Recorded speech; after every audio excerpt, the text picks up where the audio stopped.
nacaska maalinta lagu saaro wuxuu ku ilowsiin doonaa faraskaagii iyo gaadhigii laanguruusarkii iyo sariirihii qaaliga ahaa aad ku raaxaysanaysay baad ku iloobi doontaa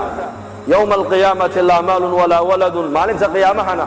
kii maal badan lahaa maalkiisu anfici maayo kii qabiil laandheeraha ka dhashay qabiilkiisu anfici maayo kii awlaad badan lahaa awlaaddiisu anfici mayso wadammatu lqabri tusi leylata alcursi mar allii marka qofka qabriga la dhiga buu rasuulku noo sheegay xadiis kale qabrigu sidaa buu iskugu yimaadaa deedna feedhaha qofka ayaa sidaa isku dhaafa haddii qabriga isku yimaadkiisa nin ka badbaadi lahaa buu nebigu yidhi sacad binu mucaad baa ka badbaadi lahaa buu rasuulku yidhi calayhi salaatu wasalaam atadruuna man huwa sacad waa ninkii geeridiisa maalintuu adduunyada ka intiqaalay carshiga raxmaanku u gariiray faraxan liquduumihi imaadku adduunyada ka tegey bixidda sacad uu maalintii adduunyada uu ka baxay ayaa ilaahay jalla wacalaa carshigiisa raxmaanka u dhaqaaqay farxad daraaddeed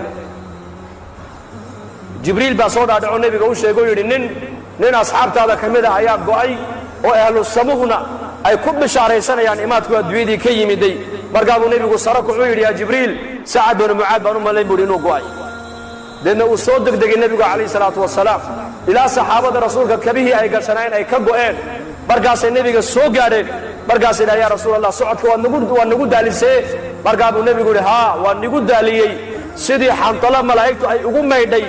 inay sacadna hortay u maydho ayaan ka cabsoonayo inaan sacad gacantayda ku maydhaan u soo degdegayay buu rasuulku yidhi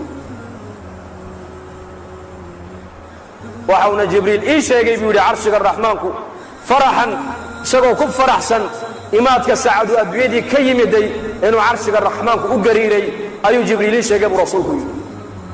markii janaasadii la soo saaray la qaaday bay munaafiqiintu yidhaahdeen maydkan fududa markaasuu nebigu yidhi ha odhanina sidaa war ma haysaan ininkuye 70,000 oo malag ayaa maanta arlada u soo daadegay maanta ka horna malaa'igtaasi arlada maynan iman sacad binu mucaad janaasadiisa ka soo qayb galana waynili sidaan buu rasuulku yidhi markii qabriga la dhigana nebigu wuxuu leeyahay qabriga isku imaadkiisa haddii shaksi ka badbaadi lahaa sacad binu mucaad baa ka badbaadi lahaa buu rasuulku yidhi wadammatu lqabri tunsi leylata alcursi habeenka u horraysay zafaafka waa habeen taariikhda ku qoran weeyaan habeenka u horraysay nin kastoo dhallinyara uu gabadhiisa zawjadiisa xalaasha uu la aqalgale iskugu horreeyeen habeenkaa waa habeen taariikhiya weeyaan lama iloobo laakiin isku imaadka qabrigu isku imanaya marka u horrayse lagu dhigo habeenkaasaa lagu halmaamaa buuhi ninka shaacirku aaway shucuurta ayaa dareenkaasi maanta